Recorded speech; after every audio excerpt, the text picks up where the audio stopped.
Good afternoon and welcome.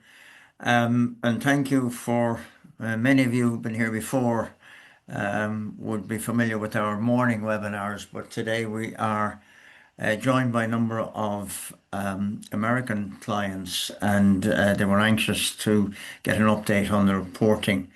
So we've moved the webinar to 2 o'clock to accommodate everybody, so appreciate that. So Fiona and I are going to take you through this reporting in transition. It's really an update on where we're at with the reporting, but we did do a little bit of background first. So we'll move through this agenda. So first of all, we're looking to establish the context or restate the context, if you like. Not that I'll push back against the notion of climate change, the notion of global warming, and the, I suppose, associated responsibility. As you know, from a geopolitical perspective, we're also going to look then at the reporting landscape and particularly the changes in it. And we're going to look also at what the evolution of that change is and where we think it's probably going to go. And then we'll come back with a session on what these changes mean for your businesses. So with that, we'll move on. This is a context. Now, sorry, I should have said at the beginning that we will share the slides at the end of the session as usual, and we will have a video as well that Vicky will put up. I will send out to you and make it available on the website. So feel free to ask questions as we go through the presentation in the chat as usual. So just to put this in context, so what this is there are a number of metrics out there. There's a number of tools that measure these things, and one of them is a UN-based organization called Climate, and it produces the Climate Change Performance Index. So what it is it's a set of numbers, and it starts ranking the nations of the world that made commitments at the Paris Accord in 2015. And the index is based on a number of elements. And the elements are renewable energy, there's 20%, CFC emissions, there's 40% of the ranking, energy use is a further 20%, and then climate policy is a further 20%, and that makes up the 100% of the number. And it ranks countries against those criteria, and basically it sorts them in an order. So if you look at this at the top, you see Ireland in 2025 were ranked 29th in that order, and in 2026 they were ranked 33rd. So they're falling.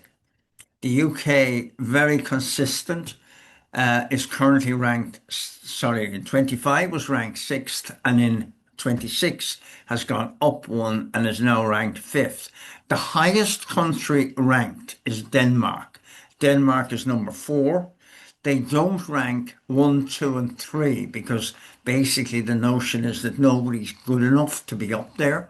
So number 1, the highest ranked is Denmark at number 4. Second is the UK. Now, it does the individual EU countries as well, if you want to look. And by the way, we will send a link to this index to you in the useful websites afterwards. But it also separates out the EU as a collective, and it has gone from 17th down to 20th, down 3 slots in the year 25 to 26. Not surprisingly, the USA has dropped considerably. And most of this is to do with policy. The policy aspect has dropped considerably. Also, no progress or very little progress on the emissions and the energy use and the renewable energy elements are actually still quite strong in the US, but it is down 8 points and really would be described as, I suppose, a laggard at this point.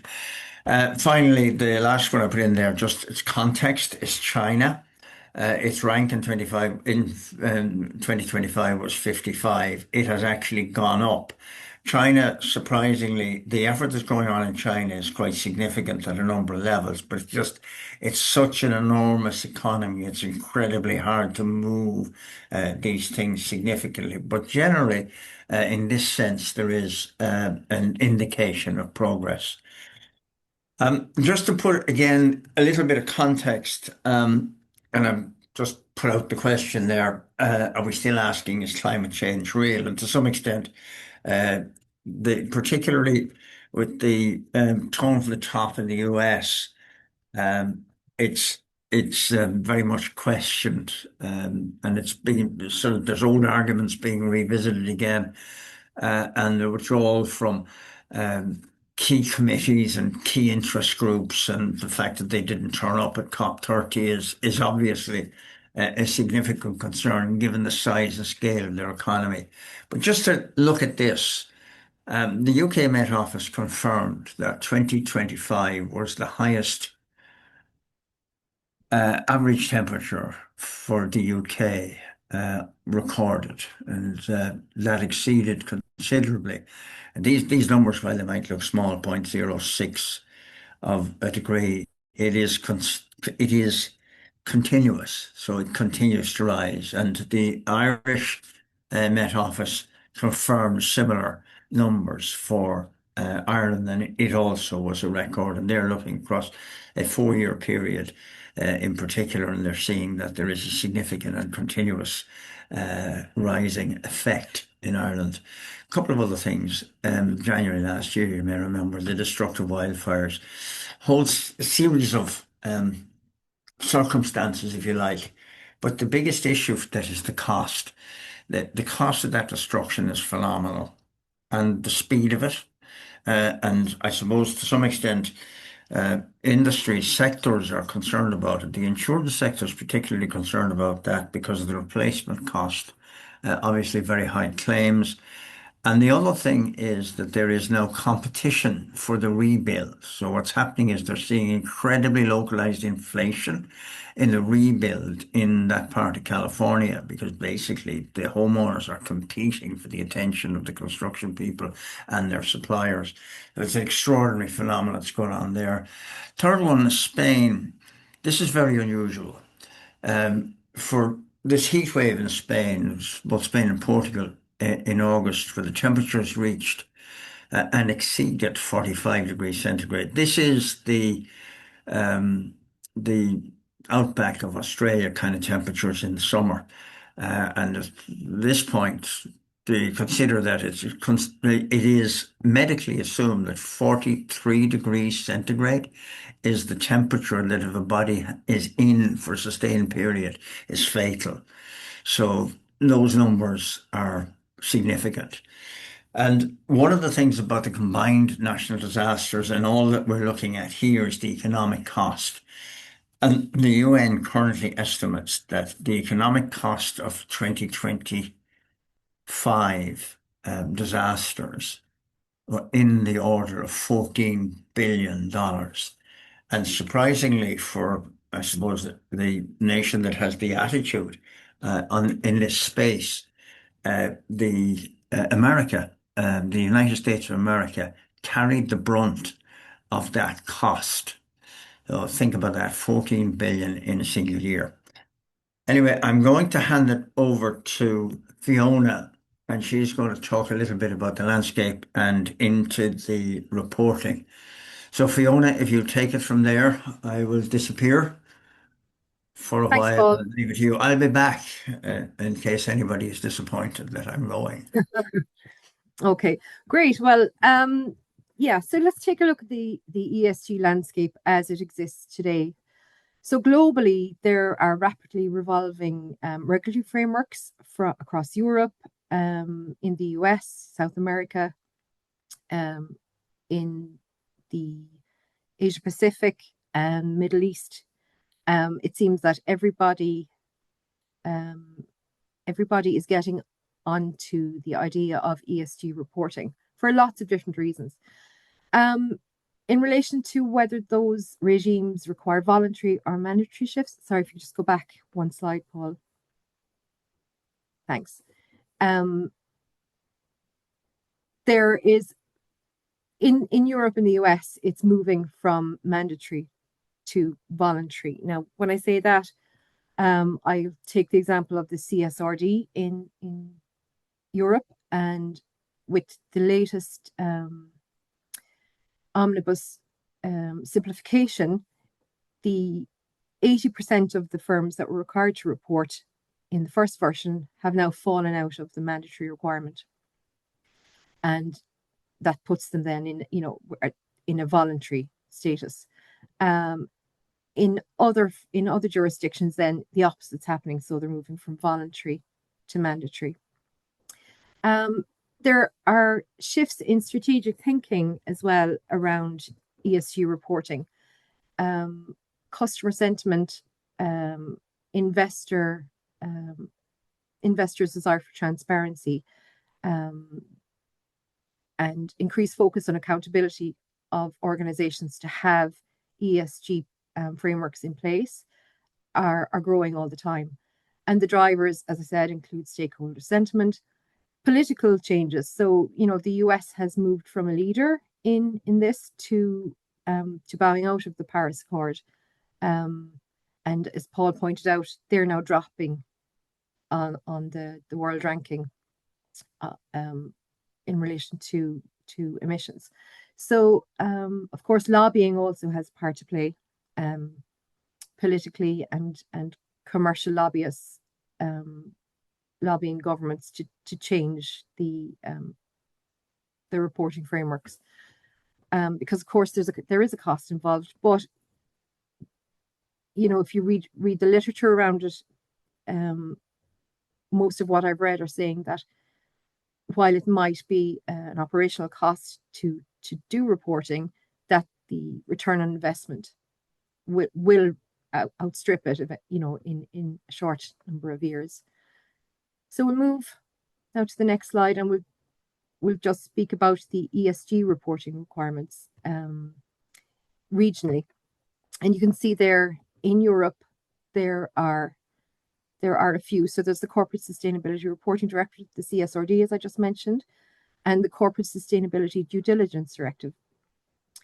These are based on the European Sustainability Reporting Standards, which have been designed by EFRAG, and they're also in the process of being simplified. Simplified in terms of clarification on data points, a reduction in data points, and a greater emphasis on identifying the risks that actually matter to the organization and how you describe those risks. And the Voluntary Sustainability Reporting Standard is also an EFRAG initiative. It's a non-financial reporting standard designed for non-listed SMEs. And I've put an asterisk there beside it because of the simplification omnibus and that 80% cohort that have fallen out of mandatory reporting. They are too big. They're too big of organizations for what the Voluntary Sustainability Reporting Standard, or the VSME as I will call it, was designed for. And there is a desire to create a new voluntary reporting standard to incorporate that cohort of organizations. So more about that in months to come, I'm sure. Looking across then at the United Kingdom, and actually before I move on, we'll talk about the waves there, the reporting commencement dates. So the simplification has all but eliminated those wave 3 firms that were due to report in 2029. So wave 1 went through in 2025. There were no changes to the requirements for that group of organizations. Wave 2, the scope threshold has increased to 1,000 employees and 450 million net turnover. And for non-EU organizations with a presence in Europe, that threshold is 450 million net turnover and having a branch or subsidiary with a 200 million net turnover. And those Wave 2 organizations will begin to report on their 2027 data in 2028. And across to the UK, the Energy Savings Opportunity Scheme, the ESOS, that's been in place for quite a while, for 12 years now. And that was based on the EU Energy Efficiency Directive. And the UK have retained that since Brexit. And that reporting cycle is a 4-year phase. So it's currently going into the year 4 of the phase, and the threshold there is greater than 250 employees or 44 million turnover and 38 million on the balance sheet. So, fairly large organizations. The SECR, based on the greenhouse gas protocol, that reporting commencement date was in 2000. It incorporates quite a lot of organizations, greater than 250 employees, and either or 36 million turnover or 18 million on the balance sheet. So to qualify, you need to satisfy 2 out of 3 of those threshold requirements. And there is a new initiative in the UK, the Sustainability Reporting Standards, based on the IFRS S1 and IFRS S2, which is International Financial Reporting Standards. And these are initially going to be voluntary, but it's under consultation as to whether the UK will move to a mandatory model. Again, we'll bring you more on that when we have it. And in the US, as I said, political will has a great effect, beneficial or otherwise, on how ESG is treated within a jurisdiction. So in the US, the SEC climate-related disclosure rules, which were introduced in March 2024, never really got off the ground. They're based on the Task Force on Climate Retained Financial Disclosures. You might know it as the TCFD. It was for all US public companies, but that reporting requirement is stayed. Legally, it's not being enforced, and it is expected that it will be removed this year. So we'll move on now to the Voluntary Sustainability Reporting Standard, the VSME. So this, as I said, is a voluntary reporting standard created by EFRAG, designed for organizations which fall outside the scope of the CSRD, and it was released in 2024. I was going to say last year, but a little over 12 months ago. And it's based on 2 levels. So we have the basic module, which has 11 metrics to report on for micro-organizations and small businesses. So it's a minimum requirement for other organizations, which will also then report on 9 additional metrics. And these disclosures are likely to be requested by, your banks, your investors, your corporate clients, your customers. There could be pressure internally from your board or from your employees to report these, to make them visible, to wear your heart on your sleeve, I suppose, when it comes to what you're doing in relation to ESG. And as I said a little while ago, plans to create what I'm calling, my words, VSME Plus, which will be suitable for organizations newly excluded from the CSRD, are at least in the planning stages at the moment between the EU and EFRAG. And more on that, as I said, in months to come. We'll talk now about ESG reporting action plans. So whether or not you are required to report a mandatory requirement to report, you might have already got a framework in place. It'd be no harm to revisit that, to reestablish the internal thresholds, the internal targets as to what you're doing environmentally, socially, and governance-wise to reduce your impact on your organization internally and on its community. As I said, determine your targets, establish your key performance indicators, Of course, you have to measure them to manage them. So it's important to decide what it is you want to measure, and then begin tracking your scopes 1, 2, and 3 emissions. Establish your processes internally to identify and assess and to manage and mitigate those climate risks that are impacting your organization's footprint within the environment it exists in, and the welfare of those people who interact with your company, be it your internal employees or your external stakeholders or the community at large. And do consider reporting voluntarily, because there are lots of studies out there that will tell you that customers, as I said, investors, banks, and let alone regulatory bodies, are looking and making decisions based on whether or not an organization is reporting effectively. And the next slide is just a little bit about what drives, what is driving that move towards voluntary reporting. It's becoming very important as a business, a strategic business decision. It does have an effect on how people view your organization. It gives you a competitive advantage if you were the only, if your sector is moving towards reporting and you haven't,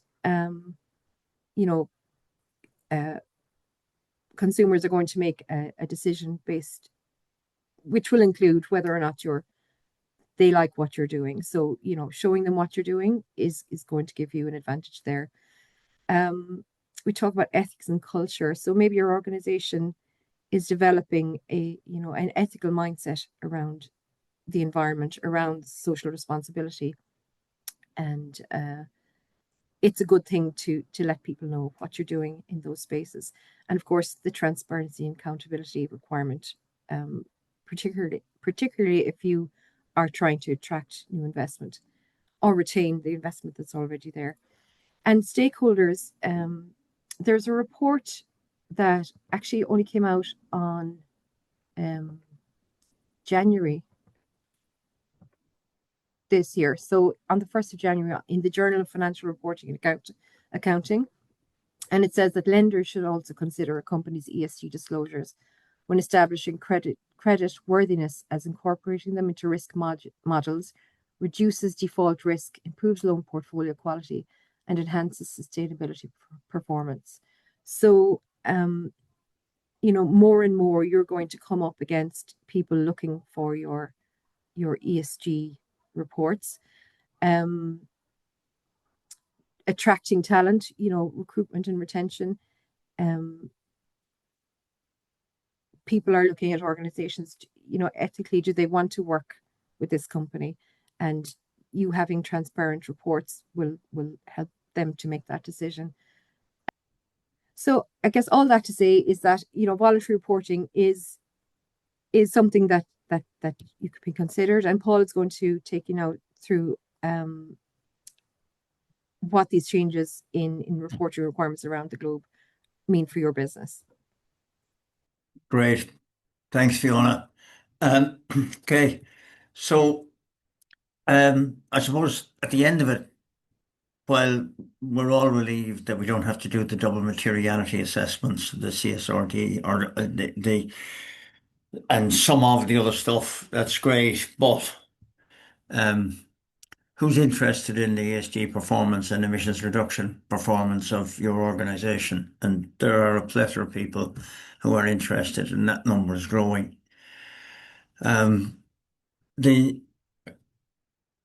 I've listed them here. The investors, competitors are interested. The public sector procurement is interested, because increasingly what we're seeing is that buyers are asking for plans. They're asking for the net zero reduction plan. They're asking for performance against that plan. They're looking to have certainty on the 2050 number, but they're also looking to see how you fit into the sector norms. Suppliers are also asking, and particularly the large customers. The large customers at this point, even for the smallest organizations, are looking for the scope 3 emissions associated with their doing business with people. And you'll see that there are increasing and growing questionnaires coming out. There's due diligence performance being done by customers. And it doesn't matter the nature of the customers. And to some extent, they're expecting that you are doing and providing them with the same kind of flow through data that you're from your suppliers.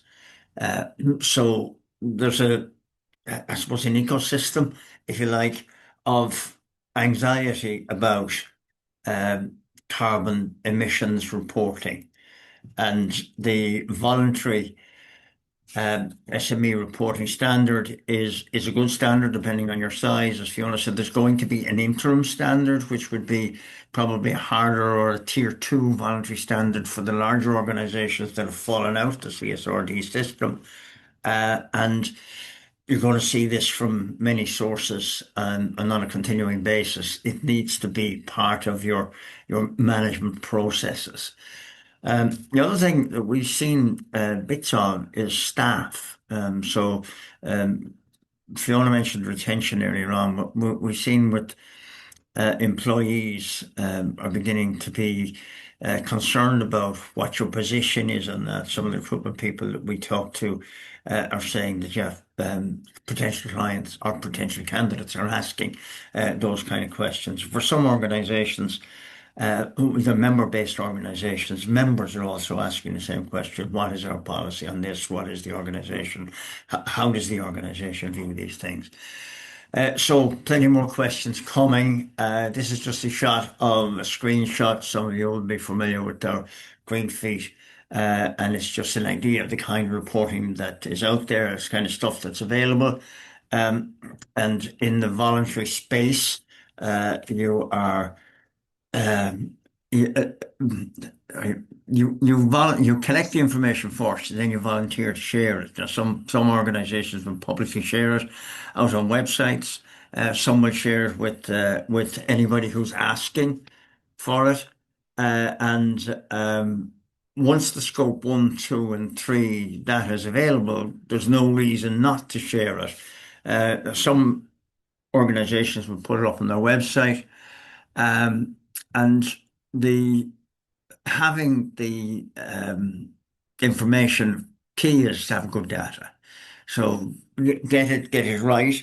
Initially, you probably won't have it complete. It's particularly the scope three space. There are 15 categories in scope three, and there are 49 or 47 subcategories in the scope three emissions collection space. Complicated space, but accessible, but complicated. And it goes quite deep, depending on the nature of your business. Um, but begin to gather. And as you begin to gather, you can always qualify the thing to say that, yes, it may not be complete because of the scope three or whatever, but get it as close as you can. And one of the things that we are seeing is we're beginning to see what they call intensity metrics. So the intensity metrics allows you to use a metric that is common across a sector. Because remember what's happened with the UN, particularly in Paris. Once that agreement was made to get to net zero by 2050, plans were put together by sectors. Like, for example, I talk a lot about the aviation sector, and that plan was put together. And the participants in the sector are then invited to run parallel to that plan, so they see themselves in that plan. And one of the big issues is an intensity metric, so they can measure against one another and against the large plan how they're doing. But here you're looking at some of the things, um, just reminders, if you like, to make visible the logic of how you're allocating, for example, if you're scope three, how you're allocating the scope three measurements to a client. And usually it's with the intensity metric. So if you have say, for example, emissions per square foot in your own organization, and you can take your business and divide it by the number of square feet for your totality of the business sales, and you can allocate that, uh, proportionally allocate the emissions to your client, as long as you can explain it, show it and explain it, and there's validity to that explanation, then you're fine. You'd imagine that if people are trying just to make sure that their own reputations aren't bound up in bad data, so having good data, and basically tell them that you can validate that data. They can validate that data. Whoever it is that's asking can validate that data if required through an audit.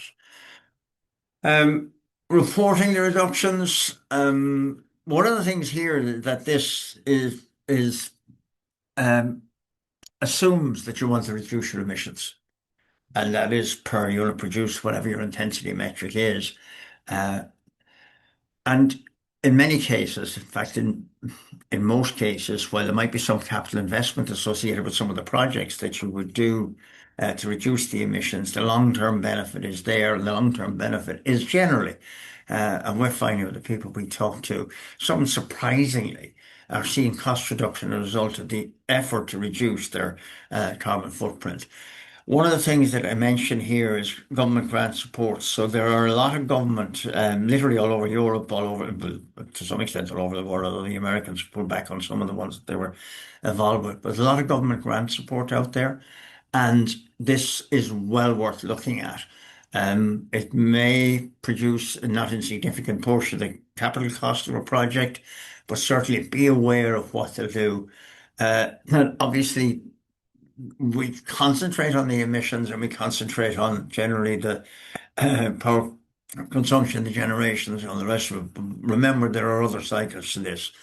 Reuse in packaging, for example, waste and the recycling, so the ores basically.